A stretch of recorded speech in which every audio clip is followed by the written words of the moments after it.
Hello everyone. இன்னைக்கு நம்ம பார்க்க இருக்க சைக்காலஜிக்கல் கான்செப்ட் ரெசிப்ரோக்கல் டிட்டர்மினிசம்.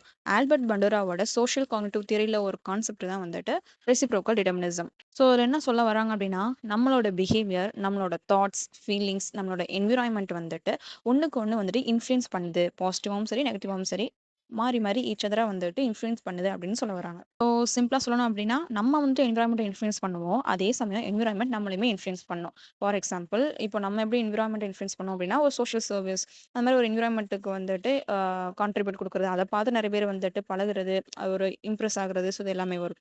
என்விரான்மெண்ட்ட பார்த்து நம்ம பிஹேவியர் ஏதாச்சும் சேஞ்சஸோ, ஒரு நல்ல ஒரு இனிஷியேட்டிவ் நம்ம இதனால எடுக்கலாம். ஸோ அதுக்கு எக்ஸாம்பிள் பார்த்தோம் அப்படின்னா, ஒரு ஷையான ஸ்டூடண்ட் அதாவது ரொம்ப இன்ட்ரோவர்ட்டா இருக்கான். ஸோ அது வந்து இன்ட்ரோவர்ட் அப்படின்றது அவனோட பெர்சனல் ஃபேக்டர். ஸோ இதனாலே வந்துட்டு சோஷியல் ஈவென்ட்ஸ் ஓகேவா? நெறைய பேர் இருக்கிற இடம் வந்து சோஷியல் ஈவென்ட் வந்துட்டு அவாய்ட் பண்ண ஆரம்பிச்சுருவான். ஸோ இது வந்துட்டு இவனோட பிஹேவியர். ஸோ இதனாலேயுமே வந்துட்டு ஃப்ரெண்ட்ஸ் மேக் பண்ற அப்படின்ற ஒரு விஷயம் வந்து ரெடியூஸ் ஆக ஆரம்பிச்சுரும். ஸோ இதுதான் வந்துட்டு ஒரு ஃபர்ஸ்ட் ஒரு எக்ஸாம்பிள். செகண்ட் எக்ஸாம்பிள் வந்துட்டு ஒரு கான்ஃபிடென்ட் அத்லெட் ஓகேவா? ஒரு ஸ்போர்ட்ஸ் அத்லெட் வந்துட்டு ஸ்போர்ட்ஸ் அத்லெட் அப்படின்றது அவங்களோட பெர்சனல் ஃபேக்டர்.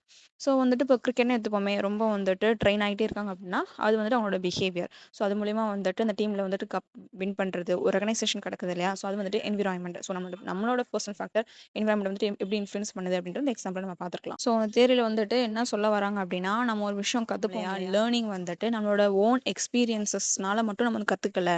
சுற்றி உள்ள சோஷியல் அண்ட் என்விரான்மெண்ட் மூலியமா நம்ம நிறைய விஷயம் நம்ம கற்றுக்குறோம். அதான் வந்துட்டு சோஷியல் லேர்னிங் தியரி. ஸோ இதுதான் வந்து ரெசிப்ரோக்கல் டிட்டர்மினிசம். நெக்ஸ்ட் வீடியோல வேற சைக்காலஜிக்கல் கான்செப்ட்ஸ் ஆர் டெர்ம்ஸ் பத்தி பார்க்கலாம்.